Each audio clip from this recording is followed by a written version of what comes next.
예, 안녕하십니까. 저는 계승사업회 이사를 맡고 있는 정원민입니다. 얼마 전 대한민국 대통령이 나토 정상회담에 참석했습니다. 의전이라든지 민간인 수행, 국제적 망신사는 피고온 것을 이제 논외로 치더라도 왜 대한민국 대통령이 나토 정상회담에 참석하는지, 그리고 향후 국제 정치는 어떻게 바뀔 것인지, 이러한 부분이 사실 우리 국민들에게 상당히 주요한 관심사인데, 이러한 부분을 차치하고 우리나라의 대표적인 보수 언론인 조선중앙동화, 그다음에 지상파, 종편 모든 언론이 김건희의 의상 문제만 가지고 연일 도배를 하고 있습니다. 이것만 보더라도 지금 현재 왜 언론 개혁이 필요한지 모두가 아실 거라 생각합니다. 오늘 15회 수원민주주의 시민아카데미 제3강 언론개혁 왜 필요한가? 언론을 알면 세상을 보인다는 주제로 강의를 진행하시겠습니다. 강사님은 민진영 강사님으로 현재 경기민주언론 시민연합 공동대표를 지내시고 계속 수원 지역, 경기 지역에서 수십 년째 언론운동과 시민운동을 하시는 분이십니다. 오히려 민진영 강사님 박수로 맞이해 주십시오. 언론개혁 왜 중요한가라고 하는 제목으로 오늘 여러분들과 함께 고민을 나눌 민지정입니다. 다시 한번 인사드릴게요. 반갑습니다. 네, 이거는 그럼 요거를 해야 되는데 저는 마우스로 내리면 네. 강사 소개는 여러분들 잘 아시니까 그냥 넘어가죠. 어느 분이 이 사진이 너무 공공기관스럽다고 좀 바꾸라고 심의전제를 했는데 안 바꾸고 그냥 있고요. 경기민원위원회 저는 2003년도부터 활동을 했다가 올해 총회에서 공동대표가 됐습니다. 지금 현재 이제 경기도 후마니타스 칼리지에서 2011년도부터 강의를 했고요. 경기도 민간협치위원회 의재원 전문가장도 있고 시민단체연대 운영위원도 있는데 저는 다 아시니까 넘어가고요. 아까 민원련 소개를 간단히 하면 우리 정원민 선생님이 옛날엔 민주 언론 운동자가 들어가지 않으셨나요? 라고 했는데 맞습니다. 저희 시작할 때는 경기 민주 언론 운동 시민연합이었어요. 그런데 노무현 정부 들어서면서 전국이 운동자를 빼고 지나갔는데 사실은 민원련에서 서울 민원련이 1984년도에 만들고 법인을 만들면서 지역 지회를 만들게 된 거죠. 그래서 전국 광역 단위에 하나씩 있습니다. 그런데 인천에 없고요. 그다음에 대구에 없고 제주에 없습니다. 인천은 만들었는데 다른 이름으로 해서 저희랑은 네트워크 전혀 안 되고 대구는 사실 민원련 그러면 친노으로 이런 이미지가 있어서 참언론으로 했다가 거기도 문을 닫았죠. 그래서 경기민원련은 2001년 12월 1일 창립이 됐고요. 제가 민원련에 들어오게 됐던 건 이제 이주연 목사님께서 민원련에서 함께 활동을 해보자라고 해서 들어왔다가 설명을 쭉 듣고 저는 같이 하기 힘들 것 같습니다. 이렇게 대답을 드렸어요. 왜 지금 하라는 얘기를 저 혼자 어떻게 다 합니까? 이거 도저히 불가능합니다. 그래서 그럼 네가 요구하는 게 뭐야? 그러면 한 달 동안 아무 일도 시키지 말고 그냥 제가 지켜보겠습니다. 그래서 한 달 뒤에 제가 이제 경기민원련 분들에게 얘기했던 게 아니 왜 경기도에서 조선중앙동아일보 사설 모니터를 합니까? 그랬더니 와 당신이 조중동이 얼마나 문제 있는 신문인지 몰라서 그렇지 여기를 해야 돼. 이게 언론운동의 기본이야. 그래서 아니 그거 제가 한 달간 보니까 서울민원련이 거의 매일 하던데 경기도는 일주일에 한 번씩 하면 맨날 뒷붙이는 거고 우리 지역신문을 해야 경기민원련 아닙니까? 그래서 그렇네. 그래서 경기 지역신문을 모니터를 하게 된 거죠. 그래서 각 민원련은 지역 언론을 중심으로 모니터를 하고 있다라고 하는 걸 말씀을 드리고요. 언론운동을 이해하기 위해서는 참 여러 가지가 있는데요. 언론개혁이 왜 중요하냐면 경기민원련이 처음 창립한 2001년도 지금 보시는 게 창립선언문입니다. 그중에 일부를 제가 발췌를 한 건데요. 간단히 말씀드리면 이미 2001년도부터 언론이 제4부 권력이라고까지 이야기를 했고 그 언론은 공적인 이익을 위해서가 아니라 광고주와 사주, 신문의 이익을 위해서 공부하고 있다. 그래서 이런 개혁을 위해서는 결국 언론개혁은 시민의 힘으로 이루어져야 된다라고 할 만큼 2001년도부터 경기 지역에서도 언론개혁의 중요성을 이야기했습니다. 그런데 언론개혁, 종교개혁, 사학개혁, 재벌개혁 굉장히 어렵죠. 왜 그런가? 뒷부분에서 함께 더 보실 수 있을 거라고 생각하고요. 언론개혁의 가장 시발점은 사실 친일청산하고는 문제 있습니다. 여기 김창수 선생님이 민족문제연구소에 계셨지만 우리가 일제강점기로부터 해방된 이후에 친일 잔재 청산을 하지 못했기 때문에 가장 우리 역사가 왜곡되었던 것처럼 언론 역시 마찬가지입니다. 물론 여기 보면 자세히 보시면 나오겠지만 조선일보가 잠시 동안은 반일을 하기도 하고 그러면서 민족지로 돌아서긴 했습니다만 1920년 후반부부터는 실제적으로 친일 행위에 적극적으로 앞장을 섰습니다. 그래서 제후에 일장기를 크게 달았다라든지 그리고 위안부를 적극 권유했다라든지 그리고 전쟁에 적극 참전하라고 하는 이야기들도 했었고요. 많은 분들이 조중동 그런데 중앙일보에는 당시에 없었어요. 조선일보, 동아일보가 주로 있었는데 그러면서 천황폐하 만만세라고 이야기를 했고요. 실제적으로 독립운동했던 분들을 폭도라고 규정을 하기도 했었죠. 그런 조선과 동아일보가 실제적으로 역사에 사죄한 적이 없고요. 민족문제연구소의 그 친일 인명사전에 의하면 조선일보와 동아일보의 사주들이 다 친일파라고 하는 것들이 기록이 나와 있습니다. 그리고 이 부분이 있다가 역대 대통령 그 개혁 과정 중에서 제일 중요한 그 언론 정책 중에서 이명박 정부와 노무현 정부가 가장 큰 역할을 했는데 그 부분에서 다시 한번 설명을 좀 드릴 겁니다. 자, 이 부분 넘어가고 요거 하기 전에요. 자, 우리 김영진 선생님 잠깐 나와주실래? 예. 요거 잠깐 공유 중지 좀 시켜주세요. 자, 김영진 선생님이 저를 했는데 이렇게 서로 멱살을 잡아보세요. 그리고 저를 죽이듯이 때리는 표정. 진짜 때렸대. 때리지 말고 웃으면서 하면 사이코로 보니까 인상만 팍 쏘고. 자, 여러분 이거 보이시죠? 됐습니다. 들어가도 되고. 네. 저도 출연료 줄건가요? 자, 화면 공유 다시 해주시죠. 자, 지금 보신 부분이 지금은 아직 필요 없을 것 같은데 조금 이따 화면 공유 빼죠.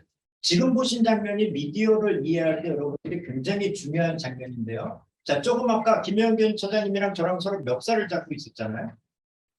카메라를 어디에 들이대느냐에 따라서 이 사실이 어떤 진실로 바뀌느냐라고 하는 겁니다. 예를 들면 제 뒤에 카메라가 와 있으면 어떻게 되겠어요? 민주화운동 계승사업회 이대로 좋은가? 강사 불러놓고 재미없다고 부탁. 이렇게 나오는 거예요. 그러면 우리들은 좀 합리적 의심을 한다고 여러분들은 어떻게 합니까? 전문가에게 이 사진을 맡기는 거예요. 자, 이 사진이 조작된 겁니까? 아닙니까? 그러면 전문가는 음영, 그림자 이런 거를 보고 이 사진은 조작된 게 아닙니다. 라고 이야기를 하겠죠. 그런데 거꾸로 김영균 차장 뒤에서 저를 찍으면 어떻게 됩니까? 코로나로 인한 우울증 극대화, 강사 강의하다 말고 실무자 불러 부탁. 이렇게 나오는 거예요. 그러면 우리는 합리적 의심을 한다는 사람들은 무엇을 합니까? 그것이 제대로 된 거냐 아니냐만 판단. 그런데 전문가의 의견으로 하면 그것은 조작되는 적이 없는 사실에 가까운 사진이라고 이해해요. 그러면 저나 김영균 처장은 갑자기 강의 도중에 상대방을 구태한 사람이 되는 거죠. 그런데 여러분들은 지금 화면을 보셨지만 어떻게 됐습니까? 사실은 이건 쌍방이에요. 쌍방.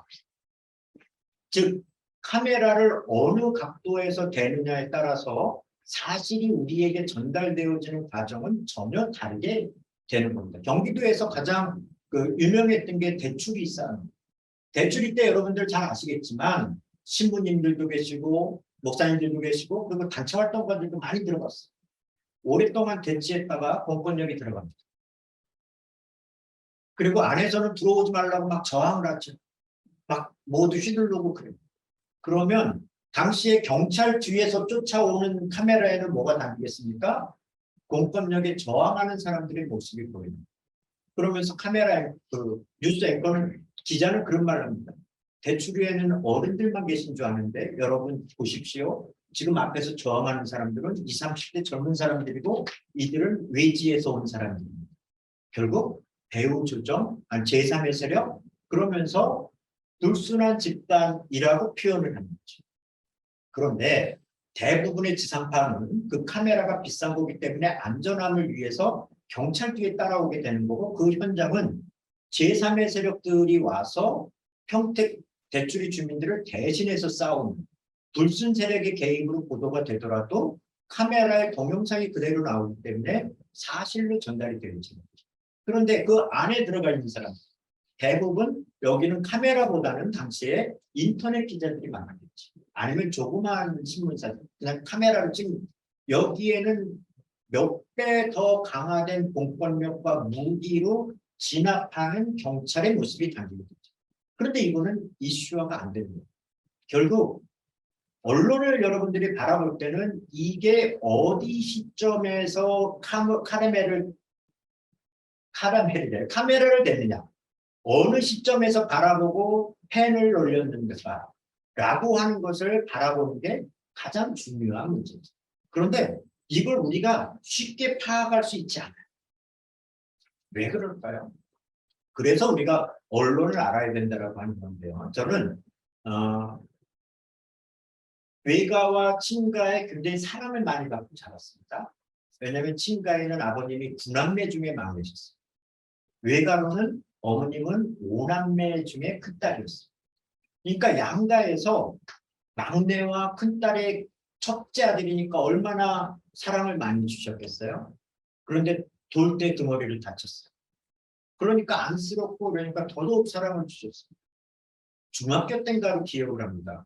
외할아버지 댁을 갔는데 외할아버지께서 저보고 뭐라고 그랬냐면 야 장애인이 사는 거야.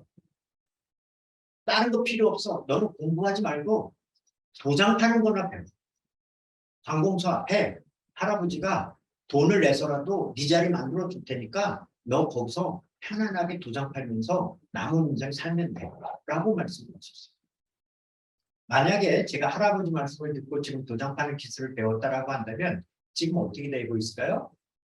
손가락 빨고 있겠죠. 왜? 그때는 사실 도장 파는 기술이 굉장히 중요했고 그래서 저도 초등학교 때 지우개에 다 이렇게 파가지고 도장 찍고 막 이랬던 기억이 납니다.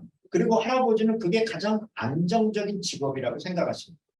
자, 할아버지가 저를 굶어 죽이려고 그걸 제안을 하셨겠어요? 아니죠. 할아버지는 저를 굉장히 사랑하셨던 거고 할아버지가 보는 세상에서는 그게 가장 안정적인 직업이라고 생각하셨기 때문에 본인이 권리금을 비롯한 많은 돈을 내서라도 우리 손주 성장하길 바랬던 거죠. 그러나 할아버지가 못 본 게 있는데 변화되는 세상을 보지 못하셨죠. 왜? 그분이 알았던 세상에는 새로운 세상에 대한 것이 없었기 때문이죠. 그래서 결국 언론을 알면 세상이 보인다라고 하는 건 이 뉴스 제작 과정을 알게 되면 우리가 어떤 과정인가라고 하는 것을 알게 되는 겁니다. 아까 김영균 차장이랑 저랑 주목질하는 거를 일단 언론에서는 이제 아젠다 세팅이라고 합니다. 의제 설정.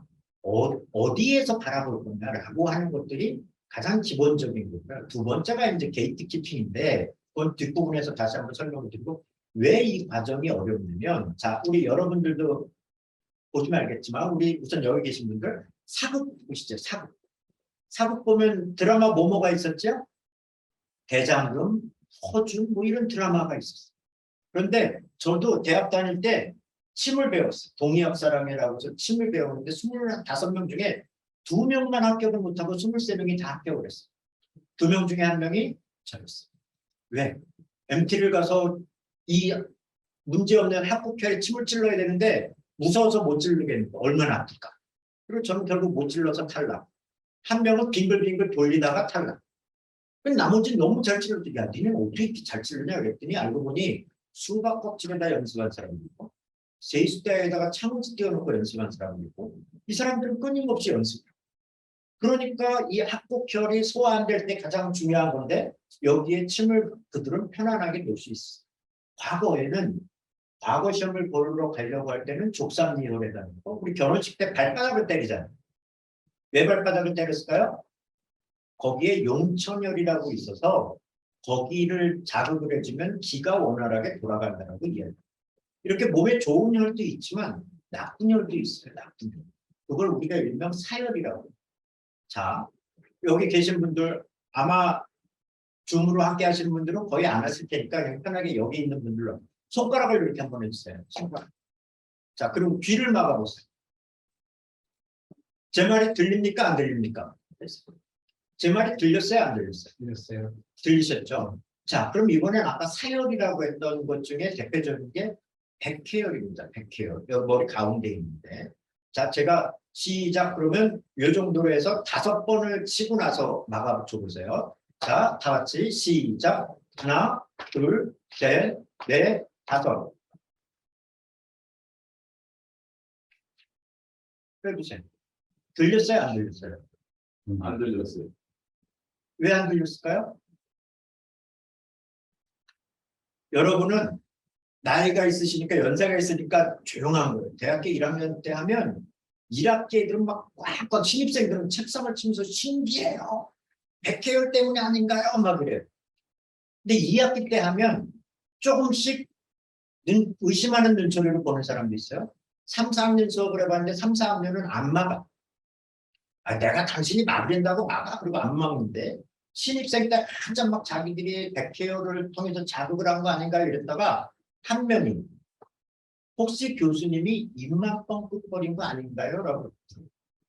그럼 애들이 웃는 애들도 있지만 야 설마 교수님이 뻥치겠어 우리들한테? 그럼 제가 사실을 얘기하죠. 맞아.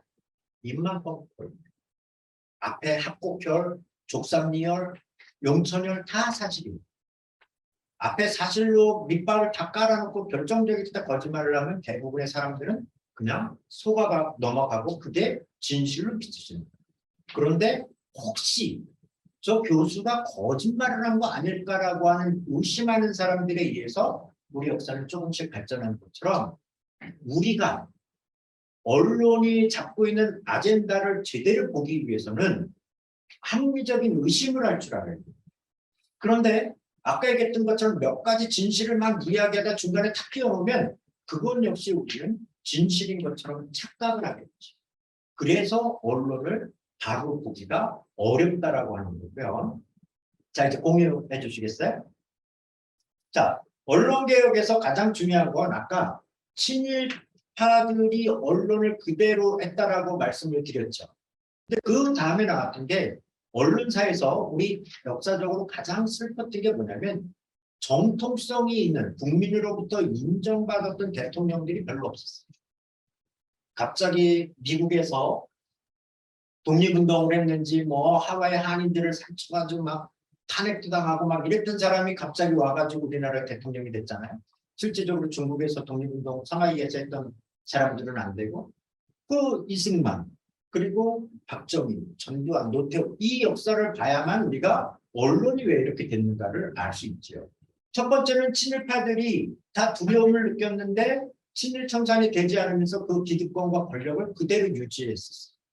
그런데 언론의 위기가 왔던 것 중에 하나가 아니 언론의 역할이 제대로 됐던 게 이 사진이 1960년 4월 11일 날 마산 앞바다에 떠오른 김주열 학생의 사진입니다. 바다에 하면서 그물로 칭칭 감아서 했는데 그게 떠오른 거죠. 그래서 이거를 부산일보에서 실은 겁니다. 그리고 이 사진이 전국적으로 사진 필름이 있으니까 공유가 돼서 4.19가 전국화되어진 것을 우리는 알 수 있습니다. 그러다 보니까 그 이후에 쿠데타로 인해서 권력을 잡았던 박정희는 이 부산일보가 사실은 부일장학회가 100% 소지한 건데 이거를 강제적으로 부일장학회를 뺏어서 뭐로 만듭니까? 정수장학회를 만들죠. 박정희의 정, 유경수의 수. 그래서 이 정수장학회가 부산일보의 지금도 100%의 지분을 가지고 있고요. MBC의 30%의 지분을 정수장학회가 가지고 있습니다. 이것으로 인해서 박정희는 그 다음에 무엇을 합니까? 언론을 굉장히 통제하고 탄압하고 자기를 문제 제기했던 민족일보 조영수 사장을 바로 사형을 시켜버립니다. 그리고 할 얘기가 많으니까 넘어가죠. 그 다음에 나왔던 과정이 바로 5.18 민주항쟁. 여러분들 영화에서 많이 보셨죠? 화려한과 택시 운전자 26년 꽃잎 근데 여기서 가장 중요한 게 뭐였어요? 4.19 때 한 사진 한 장에 의해서 권력이 바뀌는 것을 본 전두환은 광주로 오가는 진출입로를 다 막습니다. 그리고 광주에서 뭐라고 합니까? 무장공비, 폭도, 빨갱이가 소요를 일으키고 있다라고 이야기했어요. 당시에 수원에서 저도 중학교 다니면서 북중에서 이렇게 가는데 북문에서 갑자기 차를 멈추더니 다 내리래요. 그때 뭐 계엄령이라 가지고 농대 앞에 대학교 앞에다 탱크가 있었고 막 그랬었는데 그때 들었던 거로는 저도 무장공비들이 내려와서 임산부의 배를 가르고 막 이런 허위된 왜곡된 보도. 지금 그것이 다 왜곡된 보도였다라고 하는 걸 우리는 알고 있지 않습니까? 그래서 MBC와 KBS가 그때 도민들로부터 시민들로부터 굉장히 많은 비난의 화살을 받았었죠. 자, 이런 과정이었는데요. 그래서 결국 군사정부에서 전두환 정부는 딱 들어오자마자 무엇을 하냐면 일도 일사를 합니다. 지금 경기도가 일간지가 23개가 정도가 있다라고 하는데요. 그 당시에 있었던 모든 신문들을 다 없애버려요. 그리고 한도에 하나만 만들어 그러면서 여기에는 전폭적인 지지와 함께 또 다른 규제를 하게 됩니다. 그러니까 우리가 잘 아는 것처럼 땡전 뉴스라고 하는 게 나왔던 거죠. 전두환 땡전 9시 뉴스만 되면 가깝게 쓰는이라고 하는 이야기가 계속 나왔던 거고 경기도에서는 경인일보만 생존했습니다. 그리고 87년 6월 민주화항쟁 이후로 언론사들이 다시 창단을 하게 됩니다. 홈페이지를 가보니까 인천일보는 88년 7월 15일, 경기일보는 8월 17일인데 윤정기를 88년 8월 8일 8시 8분 8초에 돌렸대요. 그래서 제가 경기일보 당시에 중국분이 주주고 있었나 막 그런 얘기까지도 했었는데 그리고 중부일보, 경기신문 이 순서대로 하게 되는 거죠. 자, 각 언론 정책은 여러분들 잘 아시겠지만 박정희, 전두환 다 쿠데타로 권력을 잡았던 사람들이기 때문에 언론의 비판 감시 기능은 최소화했죠. 그리고 자기들의 나팔수, 홍보의 역할에 적극적으로 할 수 있도록 한 겁니다. 시간이 많지 않기 때문에 쭉쭉 넘어가려고 하는데요. 자, 노태우 같은 경우는 아까 말씀드렸죠. 87년 6월 항쟁 이후에 신문 발행 자율화 조치에 따라서 다른 분인데 떨어라고 했는데 신문의 창단 법관이 진행이 됩니다. 그래서 6월 항쟁 이후에 사실은 노동자 대투쟁도 일어나고 한겨레 신문도 창단되고 정교지도 만들어지지만 지역 신문들이 다시 다 창단을 하게 되는 거죠. 그리고 여기에서는 6월 항쟁에 대한 두려움이 있기 때문에 어딜 강하게 통제하기보다는 고도지침이라고 하는 것들을 끊임없이 내리긴 했지만 무엇을 했냐? 차별적 대우를 통해서 불이익을 줬던 거고요. 김영삼 정부 때는 본인들이 했는데 언론사 간부들을 직접 청와대로 부릅니다. 그래서 거기서 프렌십을 나누면서 친근감을 표하기도 하죠. 그러나 역시 여러분 잘 아시는 것처럼 김영삼 씨가 어떻게 대통령이 됐어요? 상당 합당을 하면서.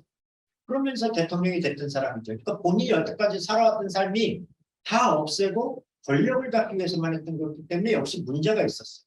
그러다 보니까 칼럼에 대한 직접 통제가 있었는데 문화일보의 칼럼에 중단해라. 앞으로 이상 칼럼 못 쓰게 하라고 규제를 했고 그 아들 김현철 씨가 언론에 적극적으로 개입해서 YTN 사장 압력을 했고 부사장을 임명하도록 했고 나중에 김현철 씨는 구속됐던 것도 있죠. 그리고 이러한 부분은 뭐 그냥 쭉 넘어가도록 할게요. 자, 김대중 정부 들어오면서부터 첫 번째가 언론사를 세무조사를 시작합니다. 그래서 많은 세금들을 때리죠. 왜? 세금 포탈로 인해서. 그리고 실제로 중앙일보의 사장이 구속되고 언론사들은 언론 탄압이다라고 하면서 대대적으로 저항을 하는 모습을 우리는 알 수 있습니다.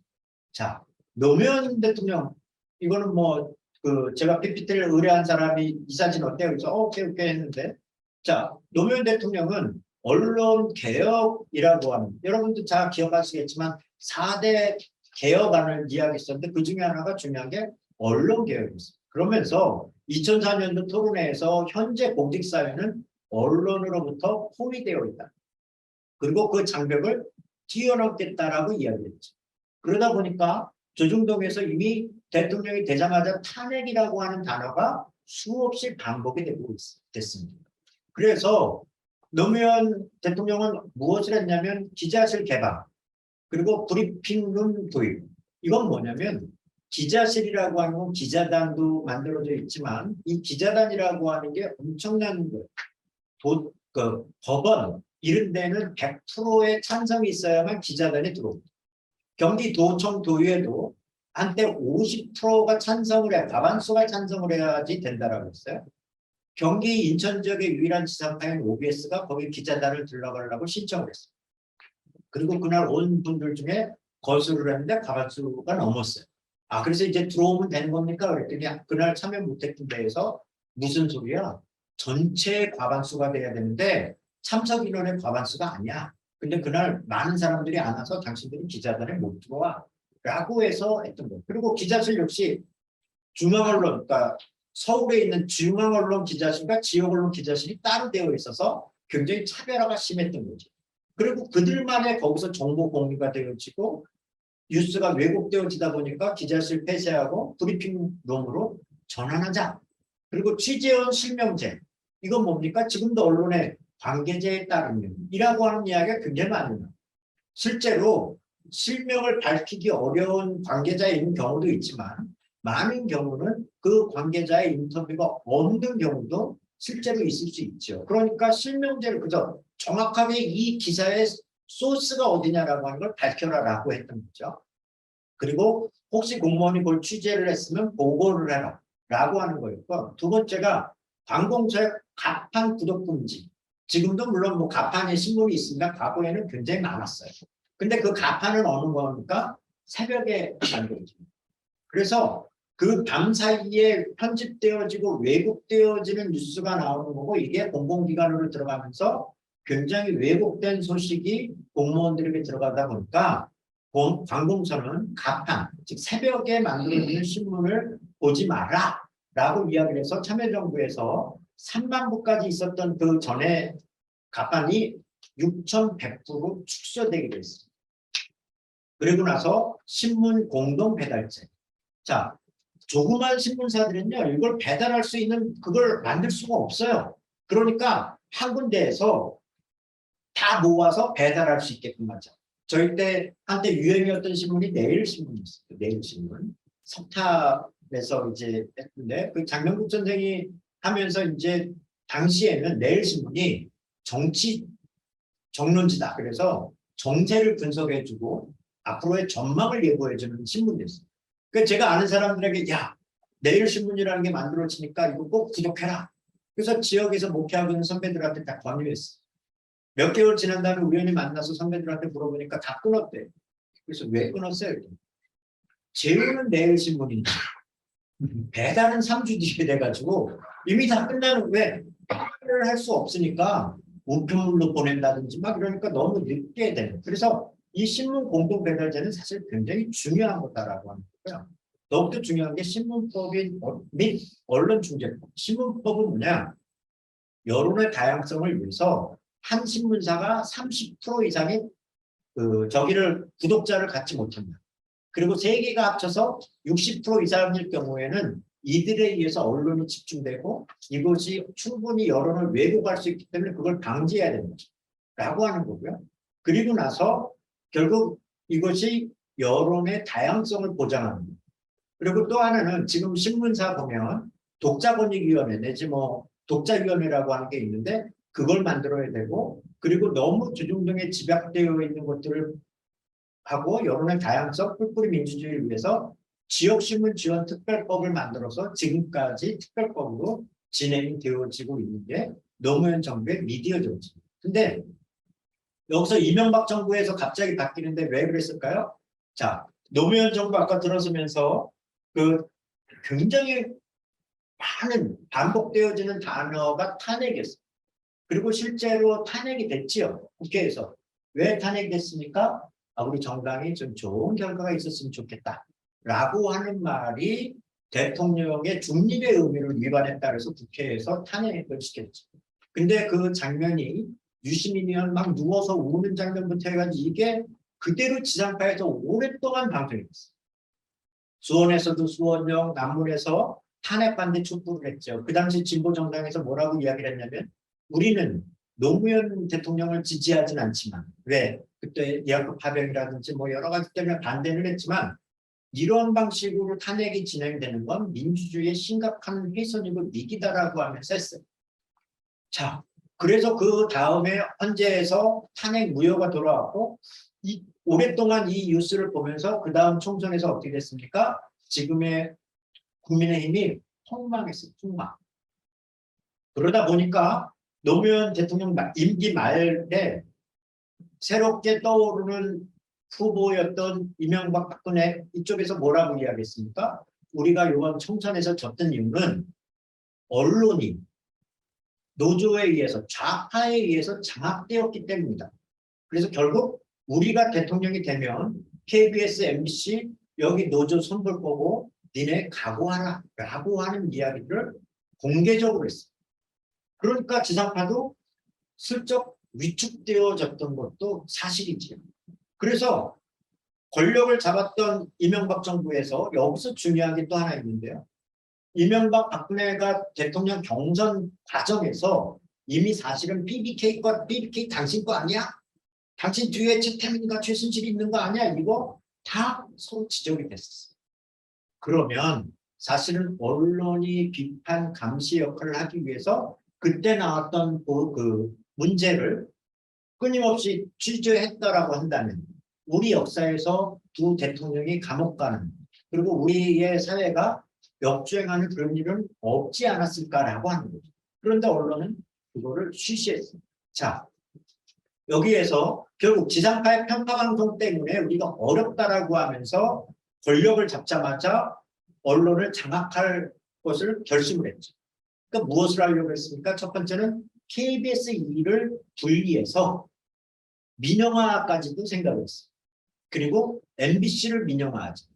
그리고 자신의 멘토라고 했던 최시중 방통위원장을 내세워서 시청료가 2,500원이었던 것을 6,500원까지 올리려고 했어요.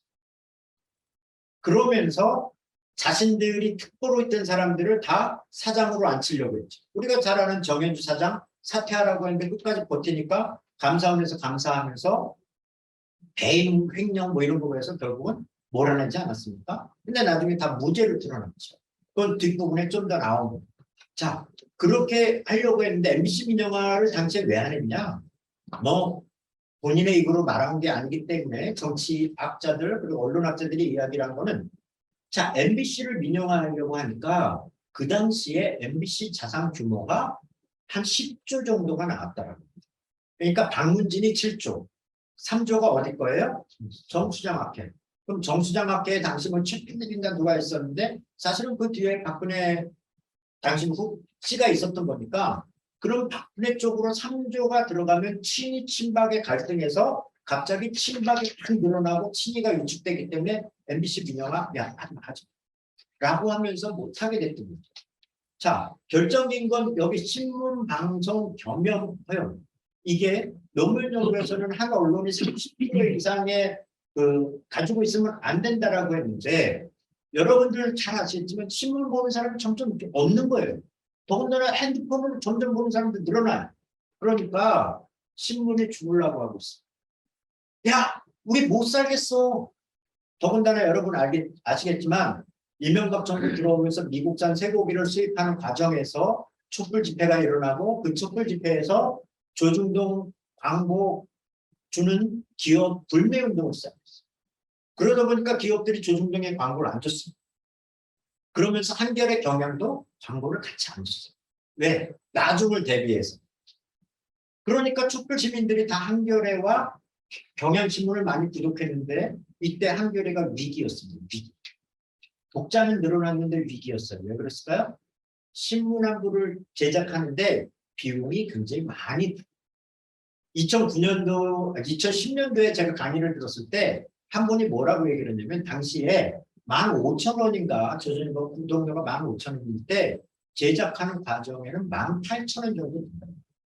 그런데 여러분 알겠지만 무가지로 6개월 주고 상품권 주고 이것도 신문 배달하는 사람 월급 주고 이러다 보면 각 그 지국에서 본사로 들어오는 데가 많이 들어오는 데가 5,000원 적게 들어오는 데는 3,500원입니다. 그럼 결국 한부의 독자가 늘어날 때마다 본인들은 적자가 늘어나는 거죠. 이게 뭐로 충당이 되는 겁니까? 독자 수에 따라서 가격이 결정되어지는 광고예요. 광고. 그래서 당시에 조선일보 광고가 뭐 맨 뒤 벽면 전면 광고가 1억이 나가 이런 이야기를 했는데 그러다 보니까 유가부수가 중요하고 그러니까 유가부수를 부풀려 놓고 이게 이번에 김승원 의원 지지난주에 오셔서 이야기했지만 이게 그대로 외국의 페이지로 수출되기도 했잖아요. 그래서 이 문제가 걸렸던 거예요. 그러니까 조중동이 더 이상 이제 신문으로는 살아갈 길이 없어요. 그러니까 어떻게 했습니까? 우리 좀 먹여 살려줘. 야, 방법이 뭐가 있을까? 아, RPT 방송과 통신이 합쳐지니까 그럼 종합편성 채널을 합시다. 오케이, 종합편성 채널을 해보자. 그래서 2009년도에 신문방송법을 날치기를 통과를 시킵니다. 그러면서 했던 게 전문가들에게 광고 시장을 물어보니까 전문가들이 다 뭐라고 그러냐면 지금 위축된 광고 시장을 볼 때는 1개 정도의 종합편성 채널이 가능합니다. 많으면 2개. 그래서 아까 MBC 민영화 KBS 분리 그리고 시청률 6,500원 인상은 왜 그랬냐면 당시에 자신들을 지지했던 신문사가 크게 조중동이 있고 경제지가 있는데 하나만 주면 조선일보만 주겠어요? 그럼 중앙일보, 동아일보가 가만히 있겠습니까?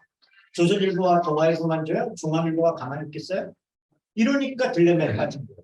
그래서 사실은 이게 헌재에서 이거 위법 판결을 나오기를 기다렸던 건데 위법 판결이 안 나왔어요. 그러니까 굉장히 딜레마에 빠진 거예요. 이 조중동이가 어떻게 해야 될까? 그래서 편법적으로 나중에 어떻게 합니까? 케이블 채널을 이해하자. 야, 그건 좀 이따 더 하죠. 이것도 한번. 한국방송광고공사 해체라고 하는 건 뭐냐면 과거에는 지상파에 광고를 하려면 방송광고공사라고 하는 코바코를 통해서만 광고가 됐어요. 그래서 코바코의 일부 기구 상국 그래서 KBS, MBC, SBS가 있어서 여기에 광고를 하면 그 밑에 OBS를 비롯한 지역방송 맡은 데가 있고 종교방송 맡은 데가 있고 그래서 여기에서 n분의 1로 나눠주는 거예요. 그래서 광고주가 직접 광고를 못하고 방송 광고공사로 하는 이유는 뭐냐? 뉴스와 광고를 막 받아먹기, 그러니까 뉴스를 없애고 광고로 때우려고 하는 시스템을 막는 거예요. 근데 광고주들이 보니까 불편한 거예요. 이거 왜 이렇게 할까? 이거 허위 문제를 걸자 그래서 이게 위법하다라고 그래서 그러면 1공영 1민영이냐 1공영 단민영이냐라고 하는 게 허도 토론해서 1공영 1민영. 이 1민영은 지금 누가 하고 있습니까? 30% 지분 제한이 있어서 못하지만 일대 주주가 SBS. 그래서 SBS가 지배주주로 있는 미디어 크리에이티브라고 하는 데가 지금 1민영을 가지고 있습니다. 자, 이게 이제 이명박 정부가 가지고 있는 언론 정책에서 낙하산 임명을 하는 거예요. KBS 김인규 사장 보냈죠. MBC 김재철 사장 보냈죠. 방송광고공사 양희부 사장 보냈죠. YTN 구본웅 사장 보냈죠. 스카이라이프의 이몽룡 사장 보냈죠. 아리랑 TV의 정국록 사장 부르죠. 방송문화진흥의 김우령 이사장을 부르죠. 경기 인천 지역의 OBS는 차영기 이사장을 부르죠. 연합뉴스의 최기철 이사장, EBS 즉 대통령이 권한을 갖고 임명할 수 있는 데는 모든 직에 다 언론 특보에 있던 대로 자기들의 사장을 부릅니다. 그리고 지상파에는 시사 다큐 프로그램, 탐사 보도 프로그램을 없애버리죠. 그리고 좀 의식 있는 사람들을 다 어디로 내보냅니까? 지역으로 다 보내버리고 아이스링크를 보내서 얼음 관리를 시키고요. 지금 TBS 사장을 하고 있는 이강택 PD는 KBS에서 당시에 그런 탐사 보도를 했다라고 하는 이유로 갑자기 여기 드라마 센터 연수업으로 쫓겨오고 그러면서 탐사 보도 없애고 자신들의 입맛에 맞는 사람들을 보도국장으로 다 앉히면서 지상파를 장악을 하지. 자, 지상파를 자기네가 다 장악을 했어요. 근데 그 다음에 나오는 게 뭡니까? 아까 말씀드렸던 신문이에요. 자, 그러다 보니까 신문이 어렵다라고 하니까 종편을 만들어줘야 되는데 아까 얘기했던 2-3군데밖에 못 만든다라고 하는데 자기들을 지지하는 데를 하기 위해서 5군데를 줬습니다. 조중동, 매연. 참 이름도 한 글자로 따니까 참 조중동 매연이에요. 조선일보, 중앙일보, 동아일보, 매일경제, 연합뉴스. 자, 여기에 5개를 주다 보니까 본인들도 놀랬지만 통신가 종합편성 채널로 들어온데도 놀란 거예요. 야, 5개나 주면 우리는 뭐 먹고 살아? 어떻게 살아? 광고 시장이 차이가 뻔한데. 그러니까 그들이 그다음부터 한 게 있어요. 우리한테 특혜를 줘요. 그래서 지금 1번이 뭡니까? 전국 의무 송출. 지상파는요. 지상으로 전파가 왔다 갔다 해서 충돌이 됩니다. 충돌. 그래서 방송 권역이라고 하는 걸 묶어내요. OBS가 ITV 때는 인천 방송이었잖아요. 인천과 경기 남부권만 방송 권역이었어요.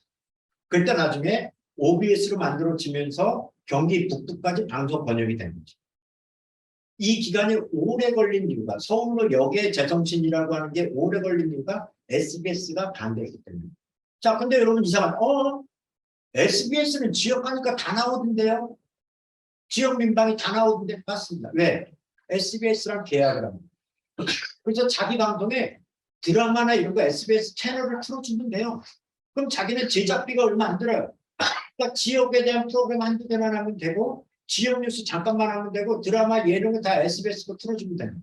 근데 OBS는 방송 번역이 겹치니까 SBS가 못 트니까 100% 자체 편성을 하고 자체 제작을 해요. 그러니까 한 1360억까지 했는데 지금 자산이 100억도 안 남습니까? 그래서 제작비는 많이 드는데 광고는 SBS가 일대 주주로 있는 미디어 크리에이티브에서 광고 지분을 나눠주니까 ITV 때 1년에 250억을 받았는데 지금은 100억 정도밖에 못 받으니까 점점 적자들이 커지는 거예요. 근데 종편은 처음부터 전국 의무 송출도 해달라고 이야기해요. 그리고 두 번째, 중간 광고 허용을 해달라고. 자, 여러분들도 KBS 지상파 보면 힘든 게 지상파는 그래도 과거에는 쭉 됐어요. 근데 종편은 60초 후에 뵙겠습니다라고 하면서 중간중간에 끊어서 광고가 나오잖아요. 그러니까 드라마도 우리도 중간 광고 하게 해주세요 그랬는데 못하게 하니까 드라마를 시간대에 따라서 광고를 몇 분마다 할 수 있다니까 좀 늘려가지고 1부, 2부, 3부 그래가지고 중간에 광고를 넣어줍니다. 그 지상파는 지금 생존을 위해서 그렇게 하고 있는데 종편은 처음부터 중간 광고를 하게 되어 있어요. 자, 직접 광고 가능은 뭡니까? 아까 말씀드렸던 1구형, 1민영. 이거를 해야 되는 건데 종편은 야 우리는 처음 만들잖아. 그러니까 거기다 하면 우리한테 광고 MBN로 안 오잖아. 우리 직접 광고하게 해야죠. 자, 영향력 없는 종편이 직접 광고하겠다는 건 뭐예요? 뭘 믿고 하는 거죠? 신문사. 조중동 신문사를 믿고 직접 광고를 하겠다라고 하는 거예요. 그러니까 오케이. 그래서 직접 광고도 했습니다. 자, 네 번째도 재미난 거예요. 황금 채널 배점 요구. 자, 황금 채널이라고 하는 게 뭐냐면 우리 이사장님 되게 125번이 몇 번 채널이 뭐 채널인지 아세요? 모르죠. 모르죠. 120번은요. 보통 몰라요. 저는 알아요. 왜냐면 거기 프로야구 하는 채널이라 스포츠 채널이라 아는데 대부분의 사람들은 모르는데 왜? 아직도 우리는 위아래 그 노래 위아래가 아니라 채널을 다 위아래로 누르지 이렇게 다이얼 번호를 누르진 않아요. 그러다 보니까 가장 많이 보는 게 지상파가 SBS가 여기 수원 같은 경우 5번, 5번, 7번, 7번, 9번, 11번으로 돼 있잖아요. 그러니까 여기서 요구한 거는 야 6번, 8번, 10번, 12번 이거로 줘 라고 이야기합니다. 근데 이거는 방송통신위원회에서 마음대로 할 수가 없어요. 그리고 많은 우리나라는 지금 난시청이기 때문에 케이블 TV를 통해서 다 지상파를 받은 거예요. 지금은 IPTV가 워낙 많아져서 서로 경쟁을 하고 있지만 케이블 TV의 방송통신위원회에서 공식적으로 요청합니다. 야, 황금 채널 니네 글로 남겨. 케이블 TV에서 난리가 나지. 왜? 지금 여러분 그 채널이 뭡니까? 홈쇼핑 채널. 홈쇼핑. 네. 돌리다가 저도 거기서 뭐 저기 오메가3 그거 막 사기도 하고 그랬는데요. 여기서 그거를 인해서 1년에 한 400억을 번다. 근데 그거를 넘기라고 말도 안 되는 소리 하지 마. 그러니까 방송통신위원회에서 잽싸게 뭐로 하냐면 야 니네 그러면 시청자 수를 티오를 늘려줄게. 그러니까 어떻게 좀 방법 좀 찾아보자. 그래서 결국은 가능하면 20번 이내로 합의를 해요. 그런데 전국에 제일 힘셌던 데가 확실히 TV 조선인 게 전국 대부분이 TV 주소는 19번으로 고정이 되어 있어요. 많은 나머지는 케이블에서 조정하게 되어 있어요. 케이블은요 원래 반드시 재송신을 해줘야 되는 게 KBS와 EBS밖에 없어요. 지상파는 안 해줘도 됩니다. SBS, KBS는 거 안 해줘도 MBC 안 해줘도 돼요. KBS는 당연히 해요. 왜 안 해줘도 됩니까? 자기네가 채널권을 가지고 있어요. 근데 왜 해줘요? 거기 콘텐츠가 좋잖아요. 우리가 케이블 보려고 가입하는 거 아니에요? 지상파 보려고 가입하는 거니까 그것 때문에 그걸 틀어줍니다. 그런데 종편은 의무적으로 틀어줘야 되는 그런 시스템으로 만듭니다. 돈도 안 받고요. 과거에는 안 받았었죠. 근데 지금은 이제 달라고 예전부터 해서 우리가 케이블을 보면 과거에 블랙아웃이라고 해서 까맣게 안 나왔던 적 있어요. 왜? 서로 돈 액수가 안 맞아가지고. 지금 이제 근데 여기는 처음부터 의무 송출이었기 때문에 의무라고 하는 건 돈을 안 낸다. 근데 아마 계속 협상을 하겠죠. 자, 5번째가 방송 발전 기금. 여기서 수익을 얻기 때문에 기금을 내는데 처음이니까 빼줬습니다. 자, 빨리 좀 넘어가야 될 것 같으니까요. 자, 그러면 그 다음에 나왔던 다 장악을 했어요. 박근혜 정부 딱 들어오니까 새로운 참사가 나왔는데 여러분 아시죠? 다 뭐 전원 구조라고 했다가 뭐 헬기가 나와가지고 잠수함 뜨고 배가 뜨고 다 이랬는데 사실은 다 허위 보도였잖아요. 그러니까 이게 나중에 문제가 되니까 당시 이장현 청와대수석 KBS 전화 해가지고 압박을 놓기도 하고 그렇게 보도하면 어떻게 합니까?까지도 이야기를 했어요. 그런데 박근혜 정부에서 제일 곤란한 게 있었어요. 포털도 어느 정도 이제 자기들이 다 장악을 했고 지상파도 어느 정도 영향력을 가졌고 그런데 갑자기 인터넷 언론들이 막 늘어나기 시작했어요. 물론 인터넷 언론 중에는 좀 엉터리 인터넷 언론도 많습니다만 기자 생활을 하다가 이 데스크에 맡겨서 보도 못하는 그러한 것들이 많으니까 내가 직접 현장을 뛰면서 하겠다라고 하는 아주 건강한 인터넷 언론사들이 나오기 시작했고 이 인터넷 언론들이 계속적으로 정부의 정책을 비판하고 현장을 가면서 그 현장의 소식을 통해서 왜곡된 정보를 바로잡습니다. 박근혜 정부가 그게 가장 골치 아팠습니다. 그러다 보니까 어떻게 했습니까? 야, 이제는 우리가 인터넷마저 장악을 하면 우리가 모든 걸 장악할 수 있다. 그래서 인터넷 언론을 장악하려고 합니다. 무엇을 하고 할까요?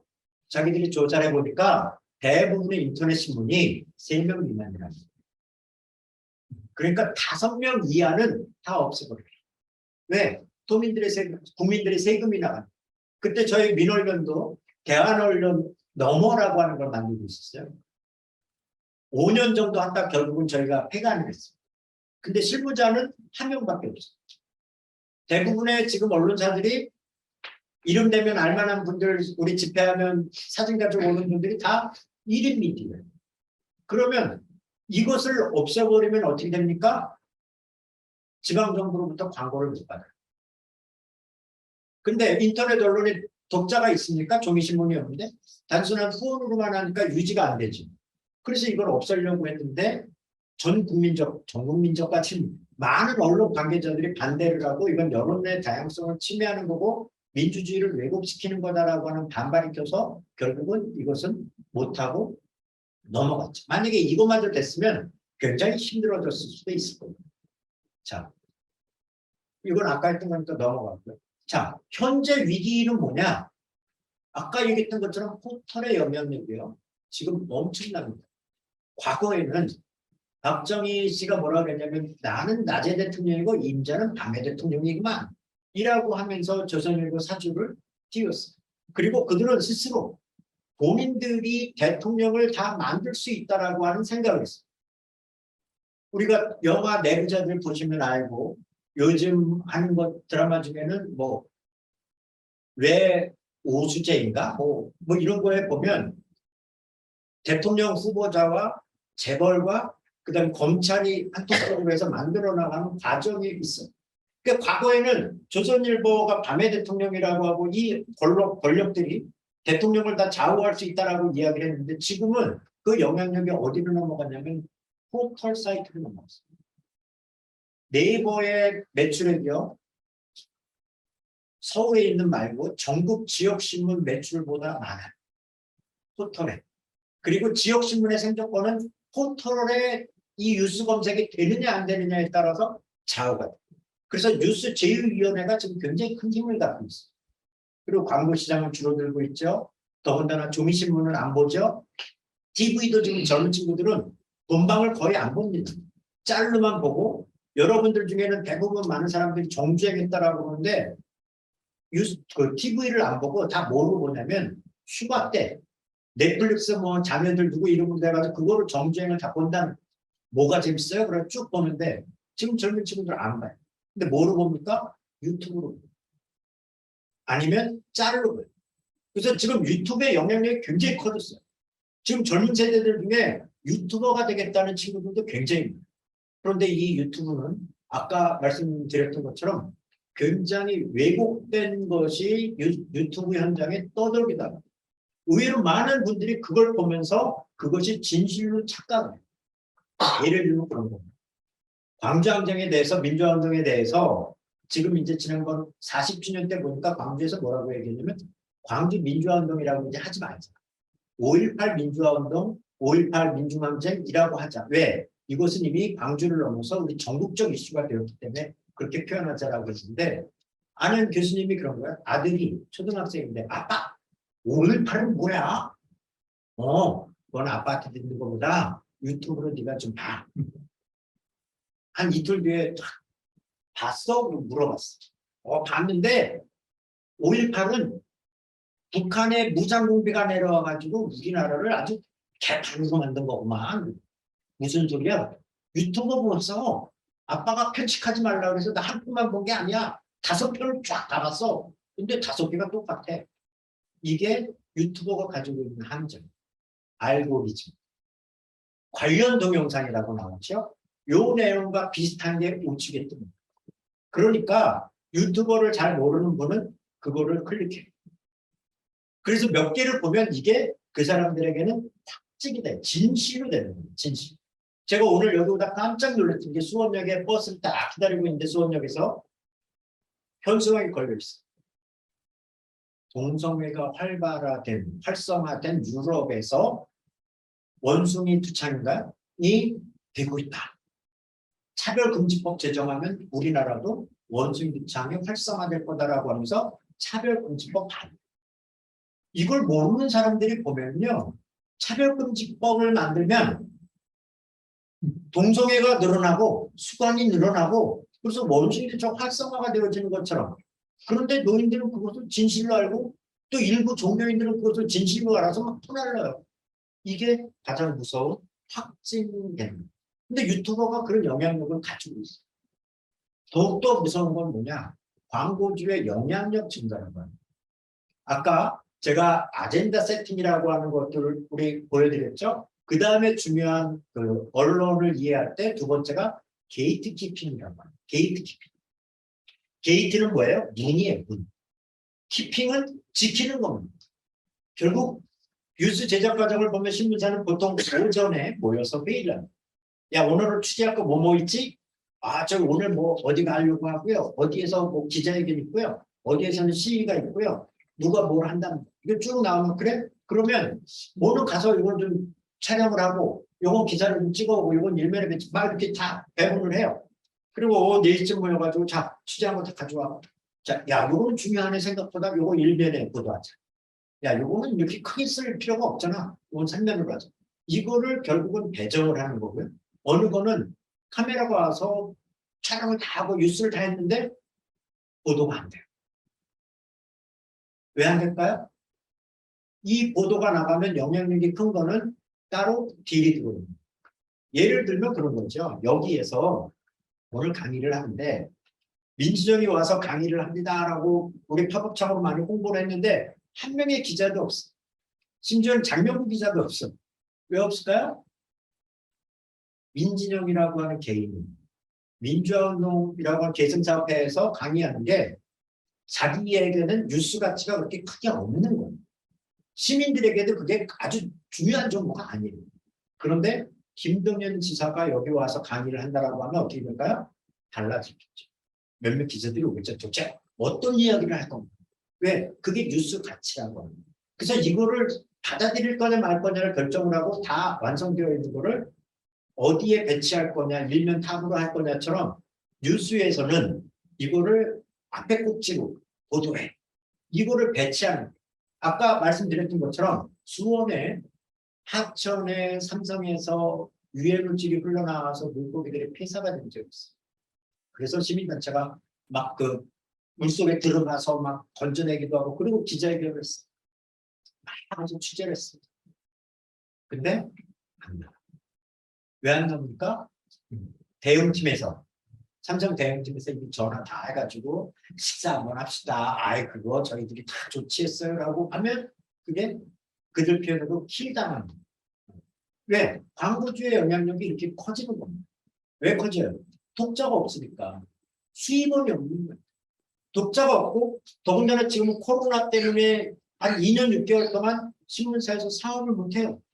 그 사업을 통해서 일정 정도 수익을 받았는데 그것도 못하니까 더욱더 어려워집니다. 그러면 주 수입원이 어디겠습니까? 광고주와 지방자치단체. 그러니까 사실은 지방자치단체도 비판 감시의 역할을 많이 못하는 거예요. 위축되어 있습니다. 그리고 각 지역 지방자치단체는 광고 홍보비 집행하는 내역에 있어서 우리 지방자치단체의 기사를 얼마나 실었는가라고 하는 걸 다 점수를 냅니다. 그러니까 보도자료를 많이 내야 되고 이런 것이 있는 거예요. 결국 광고주의 영향력에 의해서 점점 비판 감시 역할은 축소되어지는 거고 그럼 그 다음에 뭘 할 거냐라고 하는 걸 고민해봐야 됩니다. 자, 이게 사실은 제일 중요한 거예요. 조중동의 혼맥도 김대중 대통령이 되자마자 그리고 노무현 대통령이 되자마자 나중에 그들은 뭐라고 그랬습니까? 잃어버린 10년이라고 했어요. 잃어버린 10년. 왜? 이 혼맥도 안에 없는 사람이에요. 그들의 생각으로는 특히 노무현 대통령은 여기에 없는 듣보잡이었어요. 듣보잡. 여러분들이 이걸 확대할 수는 없지만 온라인에서 혼맥도 내지 언론사주 혼맥도라고 하는 걸 치면 우리가 잘 아는 거는 중앙일보와 삼성이 사돈인 건 다 잘 알잖아요. 지금 손석희 사장이 있었던 데가 어디죠? JTBC. JTBC. TBC 왠지 익숙하지 않습니까? 과거에 동영방송 7번이었을 때 TBC였어요. 그때가 삼성이 적이었기 때문에 결국 새로운 JTBC다, TBC다 그래서 JTBC라고 하는데 중앙일보와 삼성이 사돈이라는 건 많이 알고 있어요. 그런데 조선일보, 중앙일보, 동아일보가 이렇게 정계와 얽혀져 있고 사돈의 사돈으로 하면 다 사돈이라고 하는 거예요.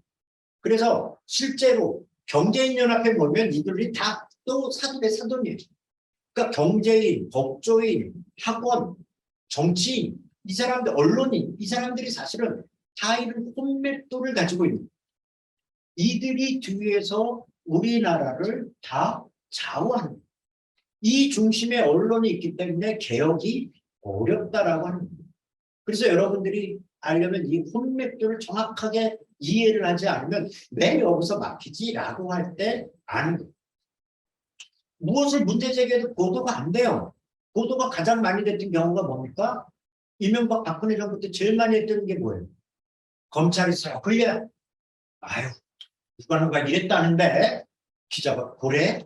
그러면서 기사를 딱 쓰지. 그럼 바로 보수 단체에서 무엇을 합니까? 집회를 하고 기자회견을 하고 이걸 다시 언론에 받아쓰고 그리고 나서 고발을 하고 그럼 검찰이 바로 수사하고 이게 그 당시에 했던 일정한 패턴이었어요. 여기서 그런 정보들이 다 서로 주고받는 거죠. 자, 그럼 앞으로 어떻게 해야 되느냐? 지역 미디어에서 이렇게 변화되는 미디어 환경에 대해서 어떻게 해야 될 거냐?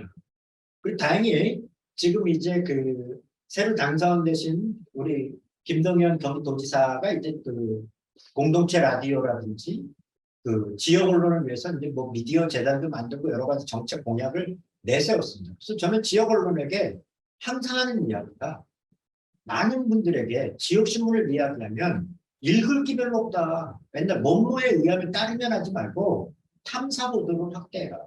근데 그것도 언론인들도 알아요. 근데 탐사 보도를 하려면 기획 과정부터는 한 달 이상 걸립니다. 근데 거기에 5명, 7명이 들어가야 되니까 재정이 없어요.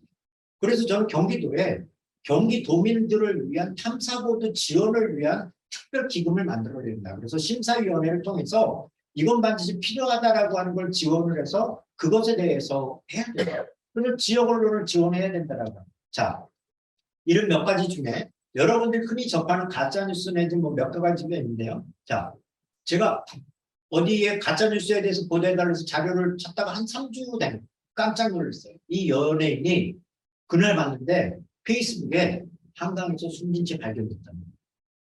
깜짝 놀랐어요. 뭔 일이지? 그리고 봤더니 드라마에서 그것도 몇 년 전.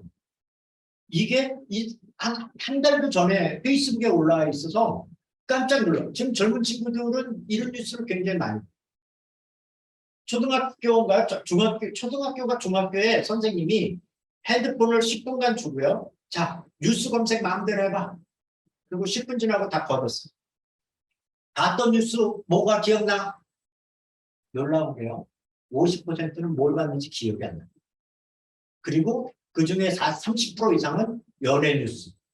남학생들은 스포츠 뉴스, 정치 뉴스 이런 거 거의 안 봐요. 여러분들은 핸드폰으로 보면 어떤 뉴스 보십니까? 아마 여기 계신 분들은 그래도 정치 뉴스 많이 보실 거예요. 근데 일반 시민들은요, 거의 안 봐요. 지역 언론에서 기자들과 이렇게 이야기를 하다 보면 클릭수가 제일 많은 게 뭔지 아세요? 부동산. 부동산이 제일 클릭이 많고 두 번째가 사건 사고. KBS, MBC, SBS PD들하고 저희들이 예전에 서울에서 워크숍을 했는데 저희들이 방송을 그렇게밖에 못 만듭니까? 라고 했더니 그분들이 하는 얘기가 있어요. 미술관에서 좋은 작품이라고 상준 PD들은 방송 분야에서 고개 숙이고 다니는 광고가 안 붙습니다. 비용만 들어가는 시청률도 안 나와요. 내용은 좋은. 근데 우리가 이게 방송입니까? 그래가지고 예전에 뭐 천생연분 이런 거 막 짝짓기 해주고 막 이런 거 막 문제제기 많이 하잖아요. 시청률이 엄청나게 나옵니다. 그러니까 거기는 광고도 많이 붙고 이러니까 거기는 방송국에 살림을 채우는 거니까 그렇게 갈 수밖에 없는 거예요. 다. 자, 두 번째 뉴스. 이게 자, 이 뉴스가 페이스북에 떴을 때 수원의 한 고등학교에서 확진자가 나왔다. 자, 지금 이제 다시 재확산이 되는 분위기라 굉장히 사실은 한편으로는 예측 불가능한 사이기 때문에 고민스럽고 어려운 때죠. 그런데 초창기에는요, 진짜 위험했었어요. 초창기에는. 아시잖아요. 동선까지 같이 다 나와가지고 사실 경쟁업체에서 어디 들렸대 그러면 거기는 거의 문 닫아야 될 정도로. 근데 초기에 수원의 한 고등학교에서 5번째 바이러스 확진자. 더군다나 교육감이 나와서 딱 나오고 위에 SBS라고 딱 나오니까 깜짝 놀라서 이게 페이스북에 떠들고 나중에 사실을 확인해 보니까 중학생인가가 장난으로 올린 거예요. 이게 우리 사회를 그 가짜 욕된 뉴스로 얼마나 혼란스럽게 하는지. 이거 역시 마찬가지입니다. 오른쪽에 있는 사진도 자, 방진복을 입은 사람들이 막 다니는데 동대구야. 대구에서 또 확진자가 다시 나온 거야. 그러면서 막 완전 난리가 났었어. 그래서 대구 지역이 깜짝 온라인 공간이 막 뒤집어졌는데 나중에 확인해 보니까 유튜버들이 자기들이 이걸 입고 찍은 거를 올립니다. 자, 이 사진이 우리가 팩트를 확인해 볼 수는 없죠. 우리는 페이스북이나 유튜브에 오르는 것. 도시철도 동대구역이라고 하는 것만 보니까 그런 오해가 있는. 자, 요거 먼저 얘기할게요. 자, 이거는 우리 사회를 깜짝 놀라게 했던 거예요, 사실은. 한 여학생이 하버드와 스탠퍼드 대학을 장학금을 받고 동시에 진학을 했다. 그래서 두 학교를 왔다 갔다 하면서 학업을 해가지고 나중에는 두 학교를 동시에 졸업할 수도 있다. 이게 미국의 한인신문에서 나와. 그리고 이거를 그냥 미국에 있는 통신사에서 한국으로 보냈고 이게 한국에서 나와가지고 실제로 CBS 기자는 이거를 인터뷰하는 것까지도 방송에 담았어요. 그래서 한국에 우리 이렇게 뛰어난 여학생이 있다라고 학생이 있다라고 이야기를 했어요. 근데 나중에 보니까 거짓말이었어요. 그러니까 허위 사실로 나간 게 한인 보도에서 나오고 이게 검증 과정 없이 통신사에서 오르고 통신사에서 왔으니까 한국 언론도 그걸 너도나도 받아들이고 심지어 CBS는 그래도 꽤 정통성이 있는데 여기서는 이 친구를 인터뷰까지 했어요. 그리고 이 사람의 아버지가 세 군데에서 기자 생활을 했던 사람이었기 때문에 공신력을 갖고 했던 거고 인터뷰도 그래서 뭐 동시에 졸업할 것 같습니다. 이게 다 나갔는데 나중에 허위사실로 보도가 된 거죠. 우리 주위에 이러한 뉴스들이 굉장히 많습니다. 자, 이거는 굉장히 그냥 단편적으로 말씀을 드리려고 했던 건데 여기 어디죠? 경인일보 하이엔드 호텔이에요. 좀 일부러 여기 이제 식당 앞에서 찍은 건데 이 사진을 왜 올렸냐면 누가 저한테 깜짝 놀라서 찾아와서 얘기했어요. 목사님, 지금 조심하지 그래요. 뜬금없이 뭔 소리야? 지금 몇몇 사람들이 저한테 자꾸 묻고 그러는데 그럴 수도 있지 뭘 그러냐라고 제가 방어막하지고 힘들었어요. 그러니까 뭔 소리야 얘기를 해봐. 어느 젊은 여자분하고 호텔 들어가는 걸 본 사람들이 있어요. 그 딴 지역도 아니고 수원에서 좀 조심하세요. 그러니까 뭔 소리야 정확하게 얘기를 하세요. 그 하이엔드 호텔 들어가셨다며요. 또 대낮에. 뭔 소리가 그러고 날짜를 보니까 언론노조에서 경인일보가 그 안에 있고 언론노조가 그 안에 있어. 거기서 회의하러 가는 거였어. 자, 저는 우리 같이 일하는 활동가 사무국장과 경인일보 언론노조에 회의하러 들어간 건데 밖에서 볼 때는 차량을 가지고 호텔로 들어갔다라고 볼 수 있을까 없습니다. 있죠. 그런데 팩트는 회의하러 갑니다. 이 뒤에 있는 의도, 이것이 결국 무엇이냐라고 하는 것들을 자세히 보아야 됩니다. 그래서 제가 언론인들하고 강의할 때는 그런 얘기입니다. 예전에 그 어린 아이들을 아파트에서 던지고 본인도 투신해라는 그 세모녀의 엄마가 있었어요. 대부분의 언론은 뭐라고 나오냐면 자녀를 버리고 투신한 어긋난 모습. 그러면서 전문가의 적에서 자녀는 그 엄마의 소유가 아닌데 그렇게 한 것이 굉장히 문제가 있다라고 해서 빈만한 모정이라고 대부분의 보도가 있어요. 그런데 한 언론사에서 전혀 다른 보도가 왜 남편이 타산을 해서 부동을 하고 갑자기 남편이 죽고 이 부인은 자녀 셋을 키우기 어려워서 복지기관을 다 찾아봤는데 현행법상 이 모녀들을 돌볼 수 있는, 도와줄 수 있는 아무것도 없었다. 라고 하면서 우리 사회의 복지 시스템에 문제가 많더라라고 하는 것을 보더랍니다. 똑같은 뉴스가 한 시각에서 바라보면은 엄마의 왜곡된 모성이라고 하는 것으로 인해서 우리는 찌릿찌릿하고 손가락질만 하면 끝나는 거예요. 그런데 좀 더 다른 시각에서 접근을 해보니까 그런 사회적 약자를 돌보지 못하는 우리 사회의 시스템, 사회복지의 문제를 지적하면서 대안과 대책을 내세울 수 있는 보도로 바뀌는 거죠. 결국은 보도가 이렇게 가야 된다라고 하는 거예요. 자, 이것도 대표적인 거죠. 의전, 황제 의전이라고 여러분들 많이 보셨을 거예요. 비가 오는데 이 사진이 공개가 됐을 때 여러분도 아시겠지만 만약에 이 사진의 부모님은 어떻겠습니까? 우리 아들이 시험 봐가지고 공무원이 됐는데 뒤에서 무릎이나 꿇고 저렇게 비 올 때 하면서 이때 여러분 이게 뭐예요? 아프가니스탄에서 우리 그 대사관들과 함께 기여했던 사람들을 데리고 와서 진천에다가 하는 거였는데 원래는 실내에서 하려고 했던 건데 너무 많은 기자들이 오고 그리고 일정 정도 거리두기를 해야 되니까 온 기자들이 우리가 여기까지 왔는데 몇몇만 들어가라는 게 말이 됩니까? 밖에서 합시다. 그래서 기자들의 요구 조건에 따라서 밖으로 나온 거예요. 그러니까 저 우산 들고 있는 분 이거 그림이 안 좋아. 내려앉아. 우리 기자회견하면 많이 하잖아요. 기자들이 자 피켓 뜨세요. 그럼 지금 다 피켓 뜨고 자 하트 하세요. 그럼 하트하고 구호 한번 할게요. 그럼 하잖아요. 그러니까 카메라 기자들이 그림이 안 좋으니까 더더더더더 내리세요 하고 하니까 결국은 무릎을 꿇으면 앞에서 볼 때는 괜찮지만 옆에서 보니까 이런 장면이 안 보잖아요. 그러면서 처음에는 이게 황제의 의전이라고 보도가 됐어요. 그런데 충청도에 있는 뭐 언론사에서 내가 사실 여기에 다 있었는데 이 의전을 하게 된 거는 처음에는 본인이 썼다고 해요. 기자들이 그림이 안 좋으니까 더더더더 하면서 기자들이 갑질을 한 게 이 황제 의전의 진실이다라고 하는.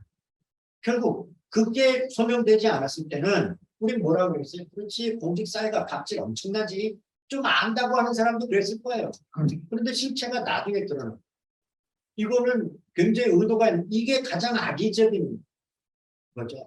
성매매 여성인데 이 누군지 차마 뭐 말을 못 드리겠고, 요거는 드라마에서 따온 거고, 이 분열을 하면서 마치 이걸 보면 이 두 사람을 연상시키게 했던 악의적인 일러스트 편집. 그래서 사실은 이 그림 하나 사진 하나 넣는 것도 사진 배치를 어디에 하느냐에도 다 그 의도가 숨어 있는. 가장 대표적으로 많이 했던 게 대통령 선거 때 과거에 진보 대통령이다 라고 하면 어떻게 하냐면 가까이부터 가까이. 그래가지고 마치 사람이 몇 없는 것처럼. 아니면 약간 위에서 찍어서 사람을 좀 작게 보이게 합니다. 카메라 앵글을 그렇게 합니다.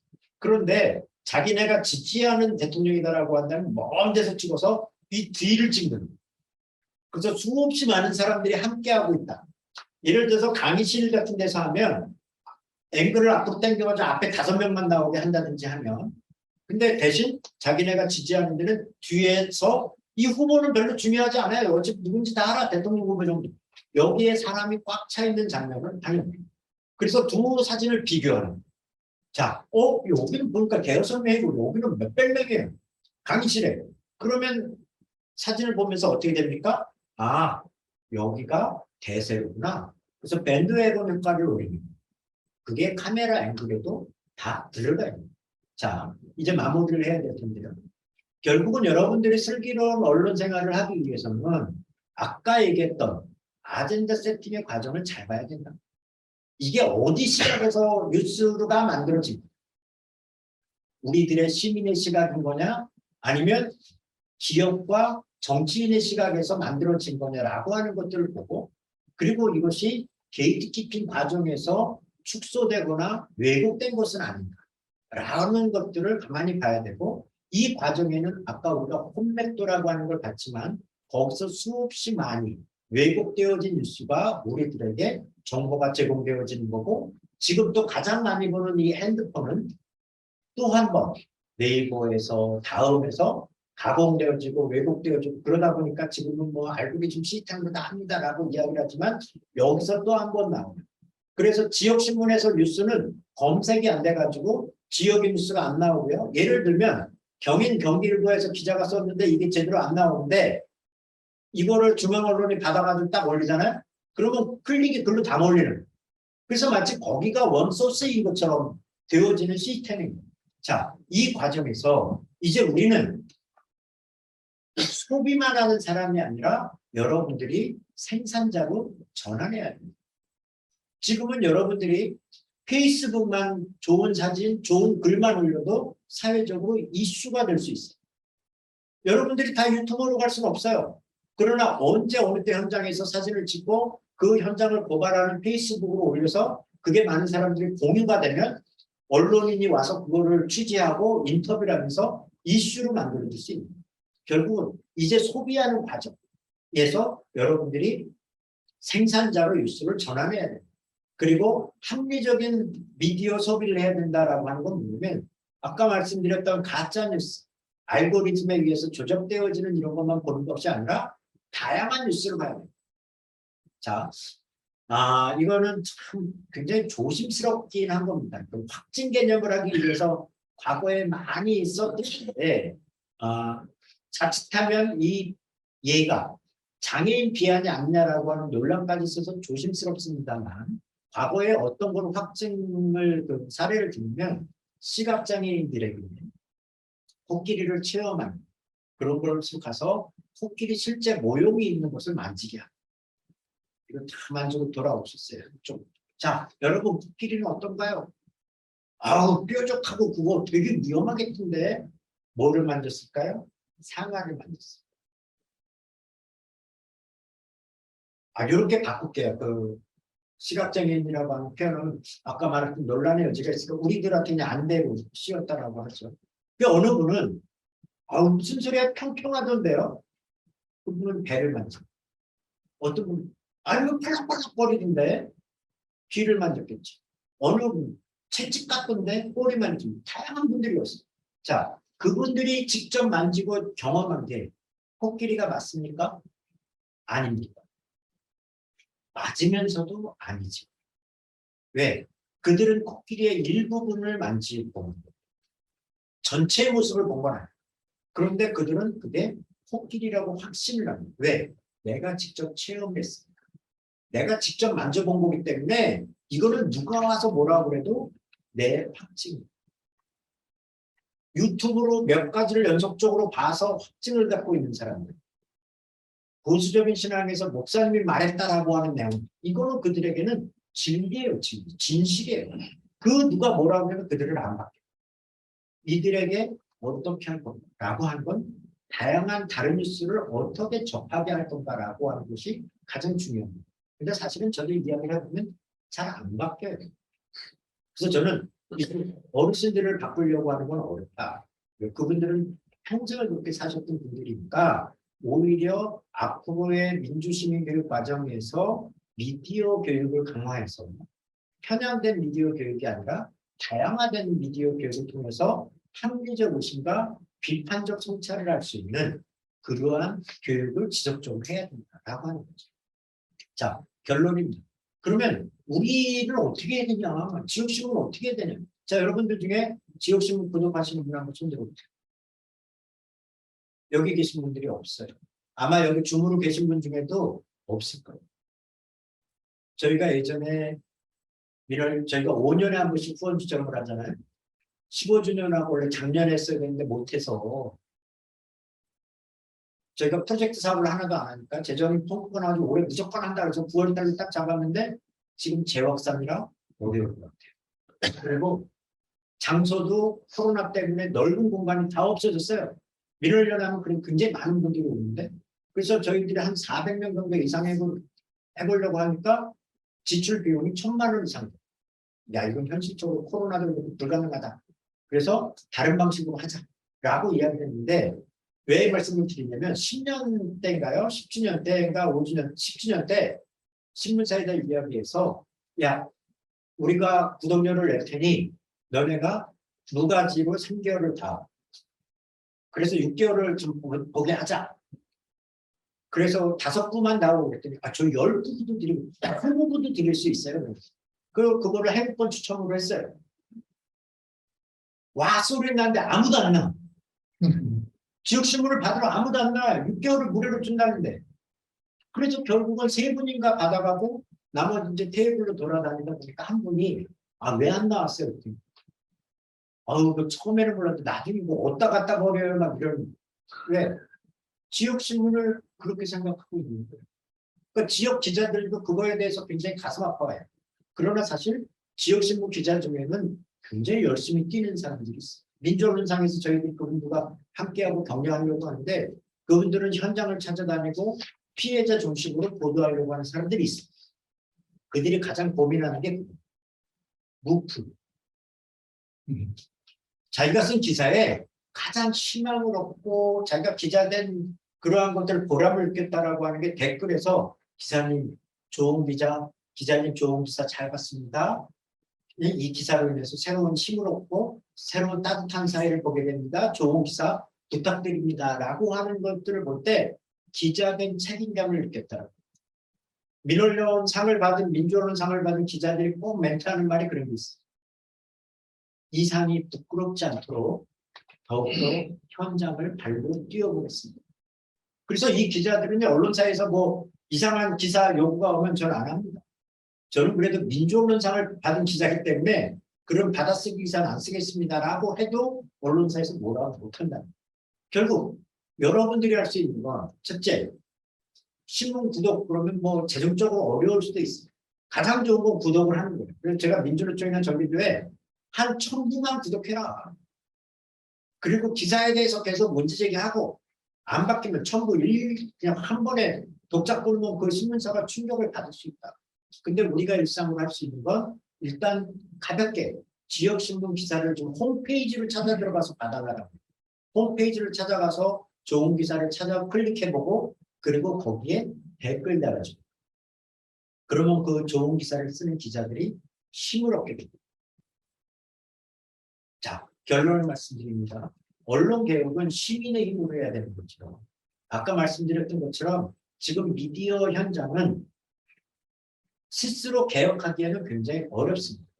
정치권이 김승원 의원이 언론 개혁법안 많이 내는데 그거 추진을 못하는 이유가 종교개혁 추진 못하는 거랑 마찬가지예요. 고양이목에 방울을 달아야 되는데 어려운. 왜? 아까 말했던 홈맥도 때문에 그렇죠. 홈맥도 때문에. 그래서 어렵기 때문에 결국은 언론은 개혁은 시민의 힘으로 돼야 되는데 시민의 힘이 결국 뭡니까? 좋은 기사 쓰는 기자에게 힘을 줘서 이 기자가 계속 좋은 기사들을 양성할 수 있게끔 합니다. 그리고 또 어려운 인터넷 기자들 같은 경우는 조금씩 후원해서 그 기자가 광고 뜯으러 다니지 않게 그리고 광고 없어도 우리들의 입장에서 기사를 쓰면서도 생활이 될 수 있게 하는 이것이 바로 우리들이 해야 되는 역할이다.